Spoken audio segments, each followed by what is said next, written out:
Assalamualaikum warahmatullahi wabarakatuh. Halo semuanya. Perkenalkan, nama saya Naila Fadilah dengan NIM 6120 1230 218. Saya dari Fakultas Ekonomi dan Bisnis, Program Studi Manajemen, kelas era 6 Manajemen semester 3. Video ini dibuat dan diposting untuk memenuhi syarat penilaian ujian tengah semester mata kuliah Teori Ekonomi dengan dosen pengampu Bapak Muhammad Teguh Setiadi, SE, MM, CTMP, CMC, CPGAM, CPLM, CIB. Di sini saya akan sedikit membahas materi yang telah dipelajari. Yang pertama yaitu ilmu ekonomi dan ruang lingkupnya. Yang kedua yaitu perkembangan teori ekonomi. Yang ketiga, elastis permintaan dan penawaran, dan yang terakhir yaitu teori biaya dan penerimaan. Selanjutnya, materi pertama yang akan kita bahas yaitu ilmu ekonomi dan ruang lingkupnya. Ilmu ekonomi adalah cabang ilmu sosial yang mempelajari bagaimana individu, kelompok, dan masyarakat membuat pilihan dalam mengalokasikan sumber daya yang terbatas untuk memenuhi kebutuhan dan keinginan yang tidak terbatas. Fokus utamanya adalah pada proses produksi, distribusi, konsumsi barang dan jasa, serta bagaimana berbagai kebijakan dan keputusan mempengaruhi kesejahteraan ekonomi. Selanjutnya yaitu ruang lingkup ilmu ekonomi. Ilmu ekonomi memiliki dua ruang lingkup utama, yaitu yang pertama ekonomi mikro dan ekonomi makro, serta bidang-bidang khusus lainnya. Ekonomi mikro berfokus pada perilaku individu dan perusahaan dalam membuat keputusan ekonomi. Adapun pokok pembahasan ekonomi mikro yang pertama teori permintaan dan penawaran, yaitu interaksi antara pembeli dan penjual di pasar. Yang kedua, teori produksi, yaitu bagaimana produsen mengalokasikan sumber daya untuk memaksimalkan output. Yang ketiga yaitu teori harga, yaitu penentuan harga barang dan jasa di pasar.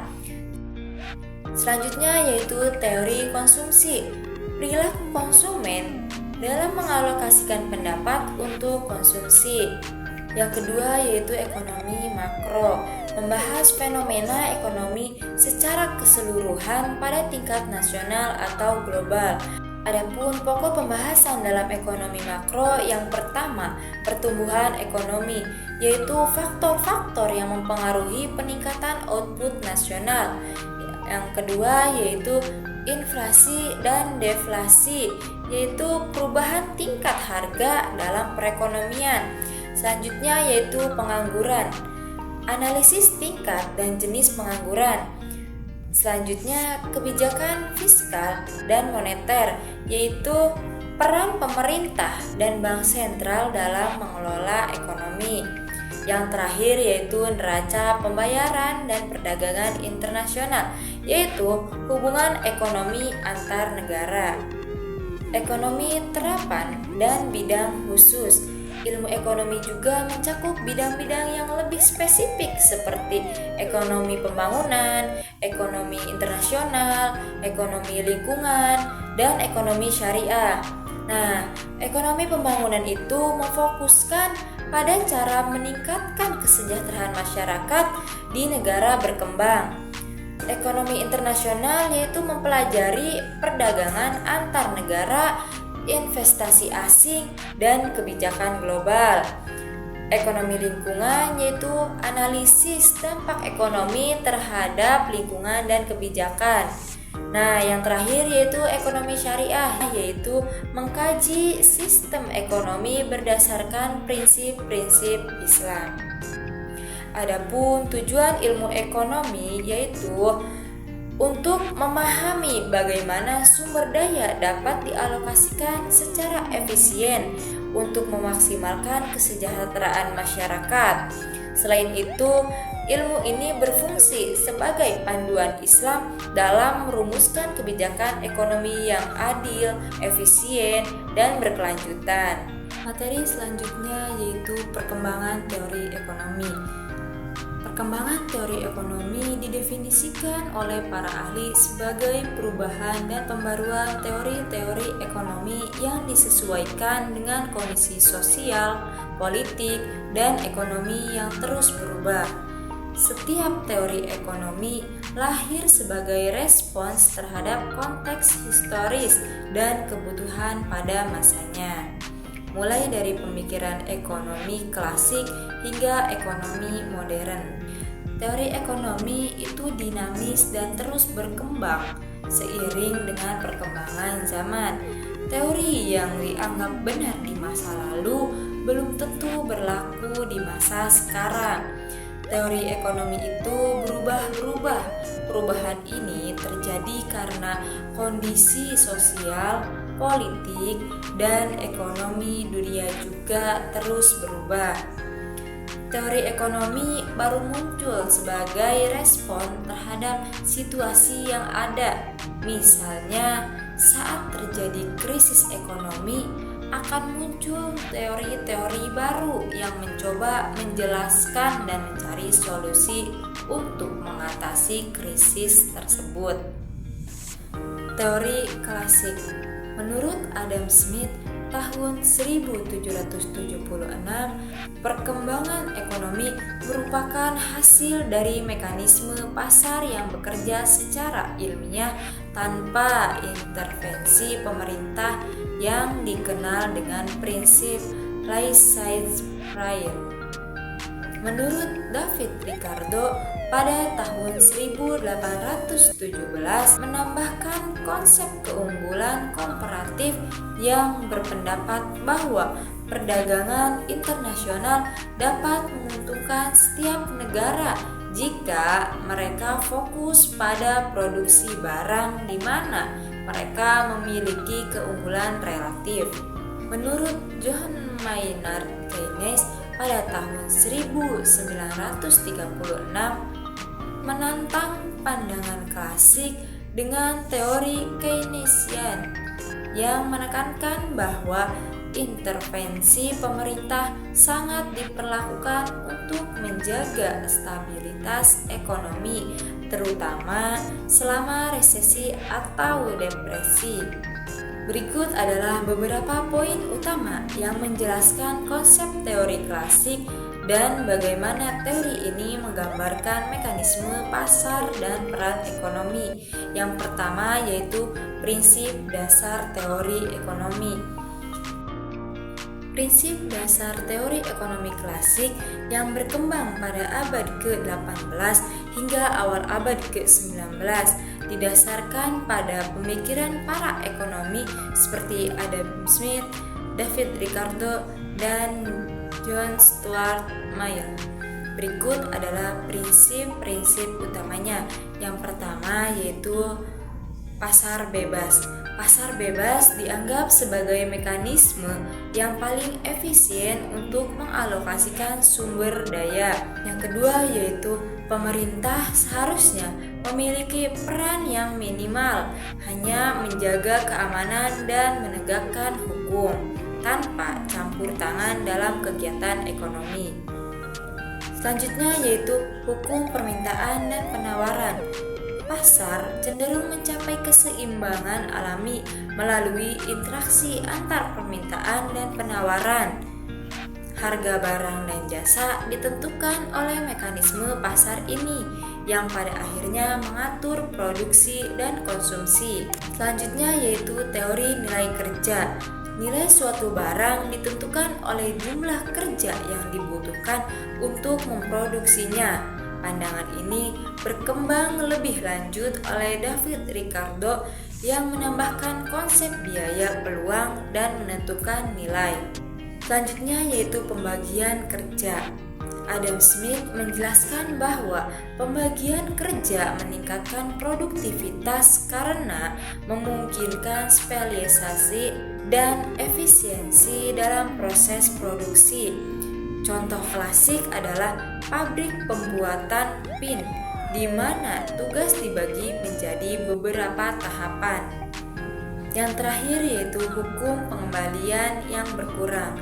David Ricardo memperkenalkan gagasan bahwa setiap tambahan unit input atau seperti tenaga kerja atau lahan. Poin kedua, mekanisme pasar, yaitu proses interaksi antara penjual dan pembeli dalam pasar untuk menentukan harga dan jumlah barang atau jasa yang akan diperjualbelikan.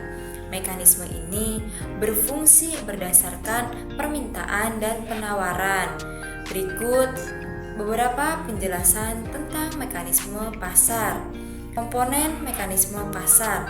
Yang pertama yaitu permintaan.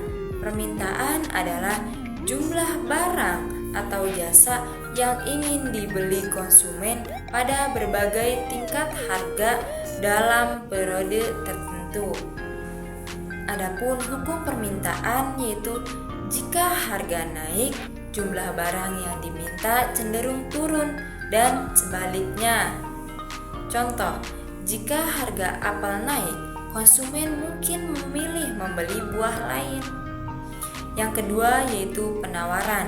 Penawaran adalah jumlah barang atau jasa yang bersedia dan mampu dijual produsen pada berbagai tingkat harga dalam periode tertentu.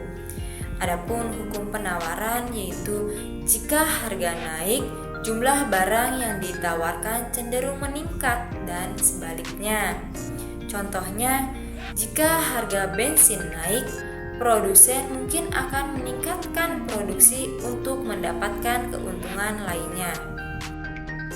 Adapun faktor-faktor yang mempengaruhi mekanisme pasar, yang pertama, faktor yang mempengaruhi permintaan seperti perubahan pendapatan konsumen, perubahan harga barang substitusi atau barang komplementer, preferensi atau selera konsumen, dan perkiraan harga di masa depan. Faktor yang mempengaruhi penawaran seperti biaya produksi, misalnya biaya bahan baku dan tenaga kerja, perubahan teknologi, perubahan pajak dan subsidi pemerintah, dan perkiraan harga di masa depan. Poin ketiga yaitu peran ekonomi. Peran ekonomi mencakup fungsi-fungsi penting dalam mengelola sumber daya dan memenuhi kebutuhan masyarakat. Ekonomi berperan sebagai panduan dalam pengambilan keputusan, distribusi kekayaan, dan pembangunan berkelanjutan. Berikut beberapa penjelasan mendetail mengenai peran ekonomi dalam berbagai aspek kehidupan. Yang pertama yaitu peran ekonomi dalam individu, pengambilan keputusan.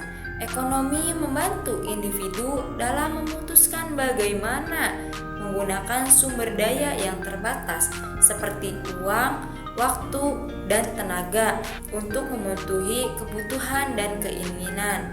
Contohnya yaitu memilih antara menabung atau mengkonsumsi, berinvestasi dalam pendidikan atau bisnis.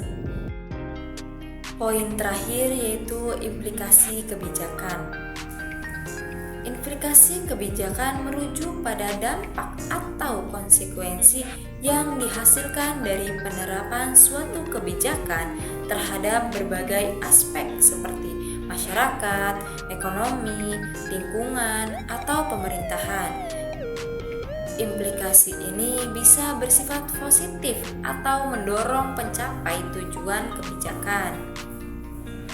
Berikut ada beberapa penjelasan tentang implikasi kebijakan.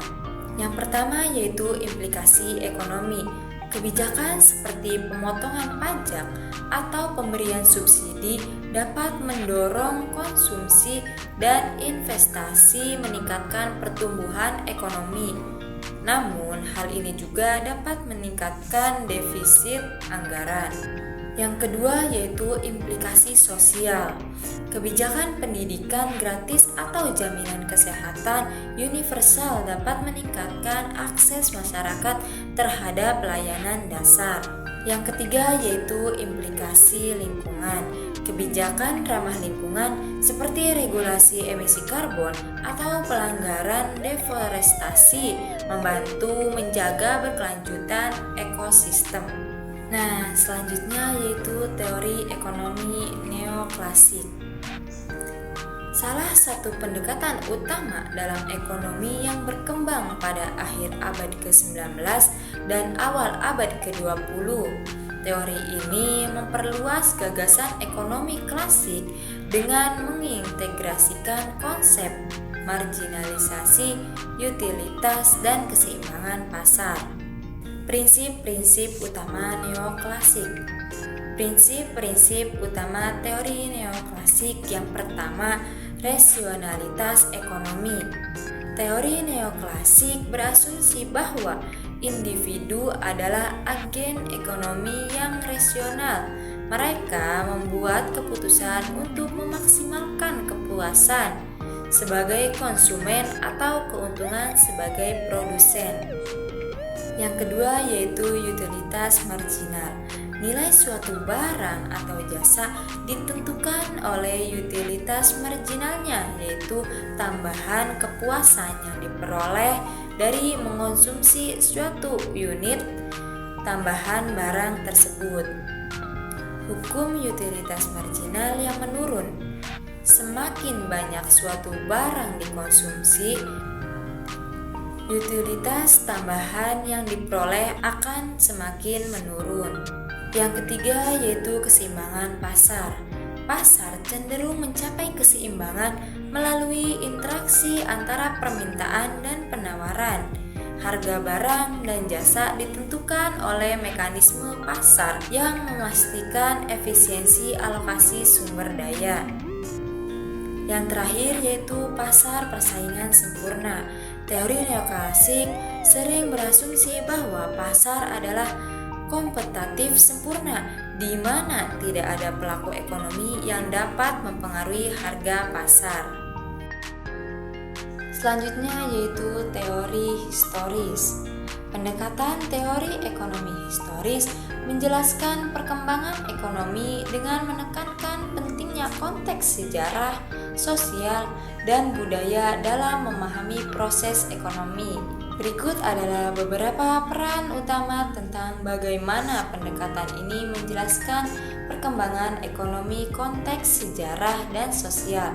Yang pertama yaitu peran institusi, yang kedua proses perubahan ekonomi, yang ketiga analisis kasus spesifik, dan yang terakhir yaitu pengaruh teori ideologi. Pertumbuhan teori ekonomi modern. Teori pertumbuhan ekonomi modern menjelaskan bahwa pertumbuhan ekonomi atau suatu negara dipengaruhi oleh berbagai faktor yang saling berinteraksi. Materi selanjutnya yaitu elastisitas permintaan dan penawaran. Elastisitas permintaan adalah suatu alat atau konsep yang digunakan untuk mengukur derajat kepekaan atau respon perubahan jumlah kualitas barang yang dibeli sebagai akibat perubahan faktor yang mempengaruhi. Elastisitas harga permintaan adalah derajat kepekaan atau respon penjual permintaan akibat perubahan harga barang, dengan kata lain merupakan perbandingan dari pada presentasi penjumlahan barang yang diminta dengan potensi perubahan dengan harga di pasar. Adapun macam-macam perhitungan elastisitas permintaan. Yang pertama yaitu elastisitas silang, koefisien yang menunjukkan sampai di mana besarnya perubahan permintaan terhadap suatu barang apabila terjadi perubahan terhadap harga barang lain, dinamakan elastisitas permintaan silang atau dengan ringkas elastisitas silang. Yang kedua yaitu elastisitas pendapatan. koefisien yang menunjukkan sampai di mana besarnya perubahan permintaan terhadap sesuatu barang sebagai akibat daripada perubahan pendapat pembelian dinamakan elastisitas permintaan pendapatan atau secara ringkas elastisitas pendapatan. Di sini ada jenis-jenis elastisitas permintaan. Yang pertama yaitu permintaan tidak elastis sempurna. Yang kedua, permintaan tidak elastis. Yang ketiga, permintaan uniter elastis. Yang keempat, permintaan elastis. Yang terakhir yaitu permintaan elastis sempurna. Faktor-faktor yang mempengaruhi elastisitas permintaan. Yang pertama, ketersediaan substitusi. Semakin banyak barang pengganti yang tersedia, semakin elastisitas permintaan terhadap harga. Jika harga barang naik, konsumen yang beralih ke barang pengganti yang lebih murah. Yang kedua yaitu kebutuhan atau keinginan. Barang yang merupakan kebutuhan pokok cenderung memiliki elastisitas permintaan yang rendah karena konsumen harus membelinya meskipun harga naik. Yang ketiga yaitu porsi pendapatan yang dihabiskan. Jika suatu barang memakan porsi besar dari pendapatan konsumen, maka permintaan harga barang tersebut akan memberikan dampak yang lebih besar terhadap anggaran konsumen. Yang terakhir yaitu tingkat ketersediaan informasi.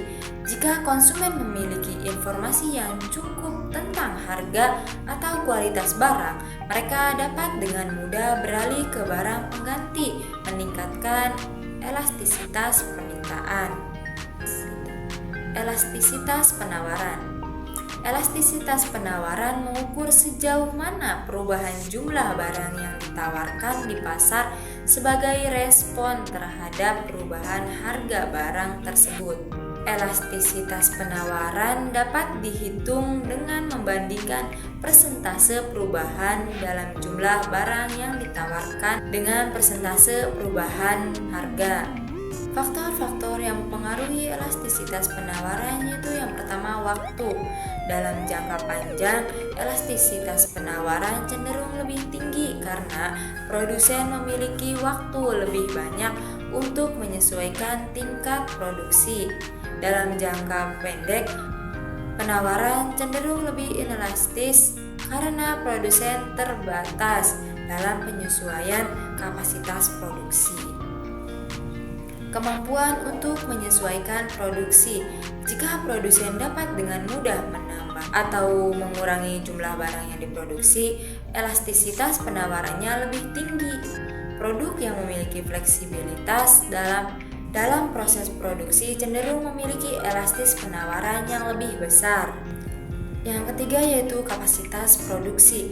Jika produsen memiliki kapasitas produksi yang besar dan belum sepenuhnya digunakan, mereka dapat meningkatkan produksi dengan cepat saat harga naik, sehingga elastisitas penawaran lebih besar.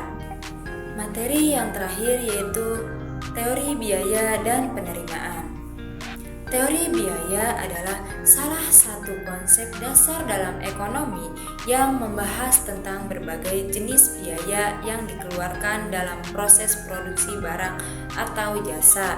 Konsep ini berperan penting dalam membantu perusahaan memahami struktur yang mereka hadapi agar dapat menentukan strategi produksi yang efisien. Pentingnya teori biaya dalam pengambilan keputusan. Teori biaya memberikan landasan penting dalam perencanaan produksi dan keuangan perusahaan. Dengan memahami struktur biaya, perusahaan dapat menentukan harga produk, mengoptimalkan produksi, dan merancang jangka panjang. Adapun teori penerimaan adalah konsep dalam ekonomi yang membahas tentang pendapatan atau pemasukan yang diperoleh perusahaan dari hasil penjualan produk atau layanan.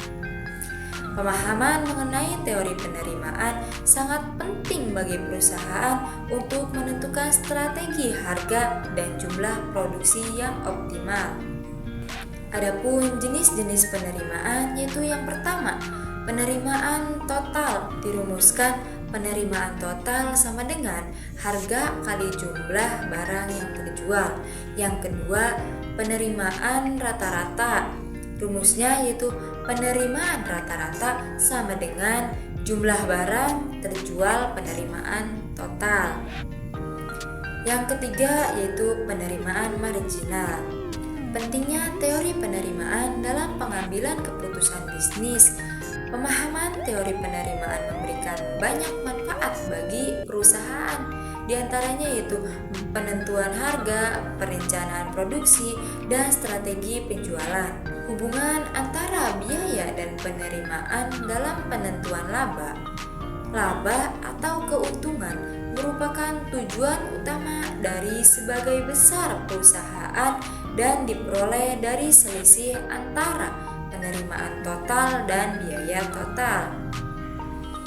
Dengan kata lain, laba adalah hasil dari pendapatan yang tersisa selama semua biaya produksi dan operasional ditutupi.